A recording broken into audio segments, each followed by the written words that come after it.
મેં હમણાં ભૂમિબેનના ભૂંગળા બટાકા ટ્રાય કર્યા અને ફર્સ્ટ ટાઈમ હું અહીંયા શોપિંગ કરવા આવી. મેં જોયું કે ભૂંગળા બટાકા મળે છે અને સ્ટ્રીટ ફૂડ છે. મારા બાળકો ક્યારેય સ્ટ્રીટ ફૂડ ખાતા નથી, એટલે સ્પેશિયલી એમને સ્ટ્રીટ ફૂડ ખાવા લઈ આવી છું.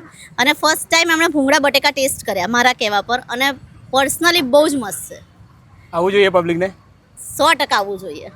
મજા આવી ને? હા, અને આંટીએ સ્પેશિયલી પૂછ્યું પણ ખરા કે કંઈ ઓછું હોય તો બીજું આપું, તો અમે ગળી ચટણી પણ એડ કરી અંદર. મસ્ત ભૂંગળા બટાકા હતા. ઓકે. વાર મારા નાના છોકરાએ બી ખાધા 5 વર્ષના, જે ક્યારેય ખાતો નથી આવું બધું. મતલબ બહુ ટેસ્ટ બહુ સારો છે. બહુ જ મસ્ત ટેસ્ટ છે. Okay, thank you so much. દરેક પબ્લિકને રિકમેન્ડ કરીશ કે અહીંયા આવજો. Okay madam, thank you.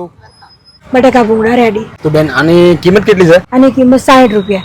Okay, અને ખાવા માટે ક્યાં આવવાનું, લોકેશન કહી દો તમારું એકવાર. ડીમાર્ટ ની આગળ ખોડલ ફાર્મ, કાઠિયાવાડી ઢાબાની સામે મીણીબેનનું ખીચું અને બટાકા ભૂંગળા અને પાણી. અને ટાઈમિંગ શું હોય આપણો? ટાઈમિંગ સાંજે 6 થી 1:30. ચલો આપણે પણ ટેસ્ટ કરી લઈએ और તમને એક રિવ્યુ આપી દઈએ. 3 બ્રાન્ચ છે. ઓકે. એક હરિદર્શન ચોકડી ઉપર છે હા, સેલ્બી, અને એક ડીમાર્ટ ઉપર. એક ડીમાર્ટ ઉપર, એક સેલ્બી ઉપર ને એક